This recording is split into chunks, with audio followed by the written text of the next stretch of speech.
0 degree Celsius উষ্ণতায় 20 গ্রাম জলের সঙ্গে 10 degree Celsius উষ্ণতায় 40 গ্রাম জল মেশানো হলে চূড়ান্ত তাপমাত্রা কত? তার মানে দেখো, একটা হচ্ছে 0 ডিগ্রি আর একটা হচ্ছে 10 ডিগ্রি জল। তো এই দুটোকে যোগ করার ফলে যে জলটি পাবো, তো তার তাপমাত্রাটা কি হবে? 0-র থেকে বেশি এবং 10-এর থেকে কম। ওকে, তো ওই জিনিসটাই আমরা করব। তাহলে 0 ডিগ্রি সেলসিয়াসের জল কি করছে? তাপ গ্রহণ করছে, ওকে, মানে গৃহীত, এবং 10 ডিগ্রি সেলসিয়াসের জল বর্জন করছে। ওকে, এই জিনিসটাই আমরা এখানে একটু ডিটেলসে দেখে নেব। তো লিখতে পারি 0 ডিগ্রি সেলসিয়াস উষ্ণতায় 20 গ্রাম জলের গৃহীত তাপ। তো গৃহীত তাপ কি হবে? আমরা যে সমীকরণটি জানি, M S T minus T1। Okay, তো এম সমান কত? এম শুধু এইটুকুর জন্য যে ভাষাটা লিখেছি, শুধু এইটুকুর জন্যই, দুটো পার্ট, একটা এই পার্ট আর একটা হচ্ছে এই সেকেন্ড পার্ট। আমরা প্রথম পার্টের জন্য করছি। তো এখানে এম হচ্ছে মানে ভর 20 ইন্টু এস কত? এস সবসময়ের জন্য মানে জলের জন্য হয়ে থাকে 1 ক্যালোরি পার গ্রাম ডিগ্রি সেলসিয়াস। তাহলে এস এর মান হয়ে গেল 1 ইন্টু টি এর মান কত? টি কিন্তু কোনো মান নেই, তো এখানে চূড়ান্ত তাপমাত্রা চেয়েছে, আমরা এখানে ধরে নেব, ধরি চূড়ান্ত তাপমাত্রা সমান টি। এই টি এর মান নির্ণয় করতে হবে, টি মাইনাস T1।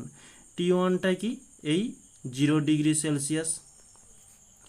তো এটা ক্যালকুলেশন করলে 20 ইন্টু 1 করলে সেই 20 থাকছে, ইন্টু টির থেকে 0 মাইনাস করলে টি হচ্ছে, তাহলে 20টি পাচ্ছি।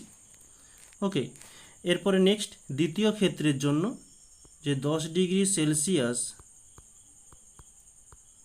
উষ্ণতায় 40 গ্রাম জলের বর্জিত তাপ। তো বর্জিত তাপ কী হবে? ঠিক একই সমীকরণ, এম এস টি 2 মাইনাস টি।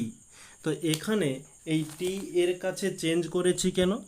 কারণ এই T1 ছোট, মানে এর মান দেওয়া রয়েছে 0 ডিগ্রি। ওকে, তাই আমরা বড়র থেকে ছোটটিকে মাইনাস করব। এবারে এখানে কি হচ্ছে? T2 সমান হচ্ছে 10 ডিগ্রি সেলসিয়াস, এই মানটা বড় রয়েছে, তাই বড়র থেকে ছোটটাকে মাইনাস করব। ওকে, এই কারণে আমরা বড় থেকে ছোটটিকে মাইনাস করেছি, মানে টিকে। তো এখানকার জন্য, এই দ্বিতীয় ক্ষেত্রের জন্য এম কত?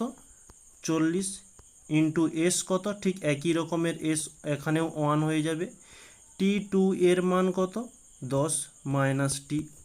তাহলে 40-এর সঙ্গে 1 গুণ করলে আমরা এই 40ই পাচ্ছি।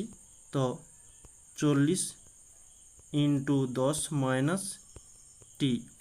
তো এটা 40-এর সঙ্গে 10 গুণ করলে আমরা পাচ্ছি 400 মাইনাস 40 টি।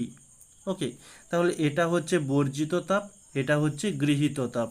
এবারে আমরা ক্যালোরিমিতির মূল নীতিতে কি জেনেছি?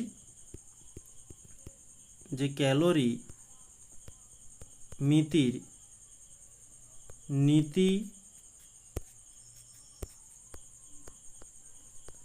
অনুসারে কি হয়ে থাকে? যে গৃহীত তাপ সমান হয়ে থাকে বর্জিত তাপ। তো গৃহীত তাপ কত ছিল? 20টি, বর্জিত তাপ 400 মাইনাস 40টি। তো 20টি, এই মাইনাস 40টিকে এদিকে আনলে প্লাস 40টি হয়ে যাচ্ছে, সমান 400, যেমন ছিল 400। তো এখান থেকে আমরা টিকে কমন নিতে পারি, তাহলে 20 প্লাস 40 সমান 400।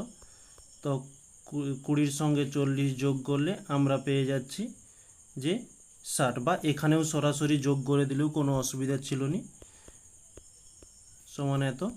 তো টি 60 এখানে গুণ আকারে আছে, এদিকে এলে ভাগ হয়ে যাবে। তো 2 দিয়ে দিলে 2 3 6, 2 2 4, আমরা পাচ্ছি 20/3। এটা ক্যালকুলেশান করলে 6.67 এত হয়ে যাবে, এত ক্যালোরি। সরি, এটা ক্যালোরি বলছি কারণ আমরা টেম্পারেচার যেহেতু নির্ণয় করছি এত ডিগ্রি সেলসিয়াস। এটি হচ্ছে আমাদের অ্যান্সার।